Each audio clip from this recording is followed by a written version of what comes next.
whenever you are investing in a property or whenever you are taking out credit, right, understand that is it a secured or unsecured loan that you're taking. Okay. Now, the difference between a secured and an unsecured loan is that with a secured loan, the bank is saying that there's actually something that we can attach so that we are able to recover our money back. Yeah. Right? So things such as your properties or your cars, these are things that the bank can actually come and take that house, right? Or take that car. Now, if you're looking at an unsecured loan is basically saying that I'm giving you cash and then you will have to pay me, right? So there's nothing that we can really attach. When you're looking at it from a risk perspective, it's more risky to give someone cash than to give someone a house that they can actually come back and take that house. Because now with cash, say for instance, if I give Neo 1 million and then Neo skips the country or he goes away, how am I actually going to be retrieving that 1 million? However, with a house, if Neo says that he's running away, I can go back and take the house. That's why the banks won't actually give you the title deed until you have actually finished that bond, right? Okay. Now, going back to the thing that we are asking, that is it better for me to just put it on my credit card? Now remember, with the credit card, they will then register the loan as an unsecured loan, which means that your interest rate is actually going to be high. Okay. Sometimes it goes up to 22%. Yeah, that's the percentage that I had right now, because I was looking at the averages, right? Yeah. So as to continue, so that we're all on the same page, Lebo mentioned something that's important. I get it. We said that the home loan, it's 20 years. The credit card is 5 years. Both of them 1 million, and then deposit for both of them is 0. And then now what you then mention is that for the house we can say it's secured, and then for the credit card it's unsecured, right? Yeah. And then now we are at the interest now. So I also got something between. They said that it could range. Of course, you know that if you've got private banking, you could be getting benefit, right? Yeah. But we're looking at average, same as we'll be looking at average when it comes to property. Yeah. So we're looking at. I'm gonna read for you. Gold card has a standard at 20.75%. Okay. Can we use that? Okay, we can use 20.75%. So that's the percentage that we're using then. Sure. So with the credit card, we're having 20.75%, and then with the home loan, we have 10.25%. Sure. So now let's look at it from a 20-year perspective. That if I'm saying that I'm actually buying this property and I'm going to be paying it over the next 20 years, after 20 years, I would have actually paid 235,594.44. So it's 2,355,944. 944. Sure. Yeah. So that's with the home loan. Remember, the interest rate is now at 10%, but now we're saying that it's going to be for the next 20 years, right? So can we also put this to our table, right, with the monthly repayment of 9,816? Yeah. Sure. Okay. So now with the credit card calculator, right? Let's say accept interest rate. We were saying that it's what? 20.75. 0.75. Yeah. Right. The amount is 1 million. Sure. That we're taking. Don't add an extra zero, man. It does a huge difference. Okay. It's 1 million. Sure. And then we're saying calculate. So maximum term period, maximum 60 months. 60 months, which is 5 years. Yeah. Okay. So now the amount that we're going to be paying on a monthly basis, right? Yeah. It's going to be 26,000. 26,912. Okay. 0.92. Great. Now, if we say this multiplied by 60. Okay. 26,912. 912, yeah. Multiplied by... Oh, guys, I enjoy. You know when they say numbers don't lie? This is the thing about our workshop, bro. They don't lie, bro. Is that we look at property investing this way. As it's not about how I feel. It's not about emotions.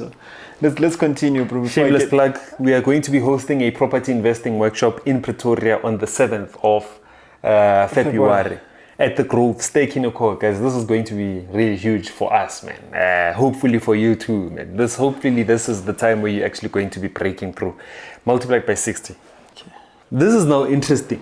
So now we are saying, let's look at it like this.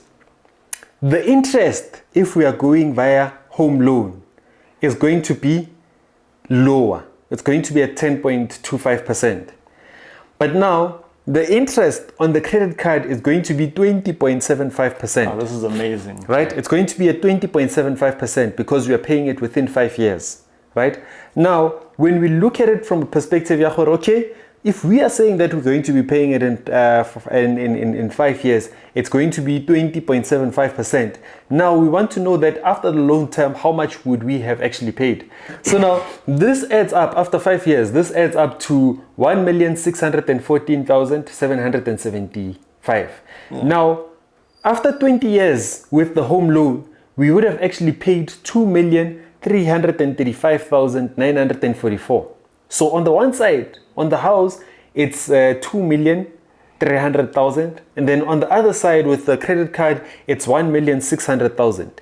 Now I know that someone is gonna be like, but I got you. So when you started, when you said that it's better to go the home loan because you're telling us about the secured and unsecured.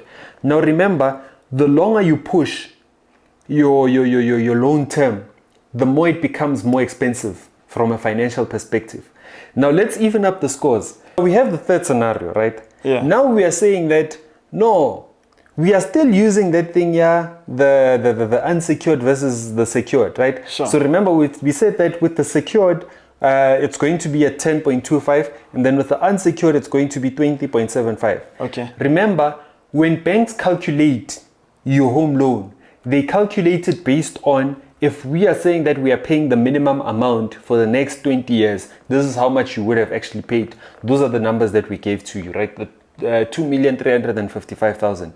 However, if we are coming back and saying that, no, I do have the budget to pay around 26,000 on a monthly basis for this property, then let's look at it from that perspective then. Now, if I'm saying that I'm going to be buying it as a bond, right? I'm buying it as a bond, I'm getting 10.25%.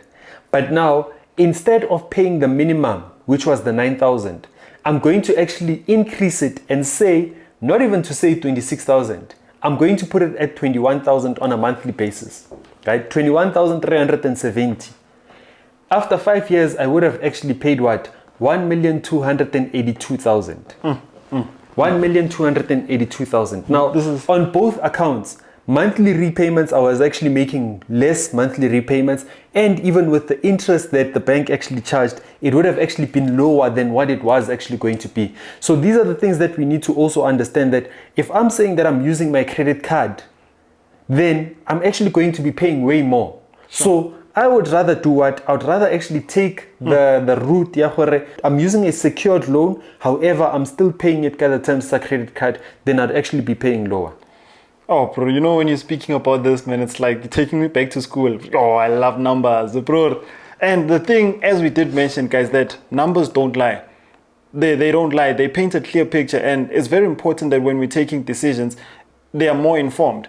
Because I also want to highlight something for you, right? Is that if we are putting the loan term at 20 years, if we are putting the loan term at 20 years to the credit card 5 years, we are then realizing that the difference within the monthly payment, of course, the credit, you are paying higher because you are paying 26,912.92. Yeah. Versus the home loan, which is stretched to 20, that one I'm paying 9,816. The difference there between the two is the 17,096. Now the question again, if I'm looking at it from a property investing perspective, is that how much am I collecting in rent from that property?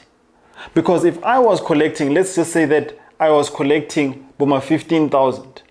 If I'm collecting 15,000, now let's put that into practice. I'm collecting 15,000 as rental, but now I'm in this case whereby I want to decide if I should pay it faster this route or rather play it out for the 20 years.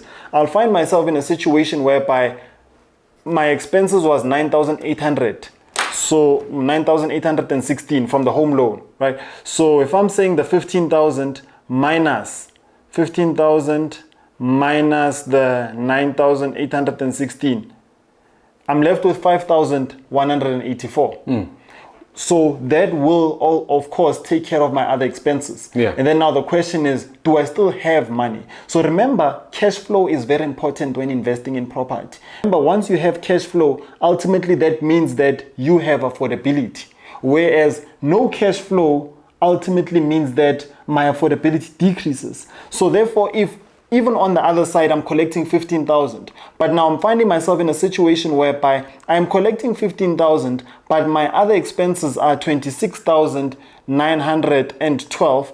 Ultimately, what's happening there is that I've got negative 11,912. And people that have been following us that also attend our workshops, they know that we are very big on cash flow.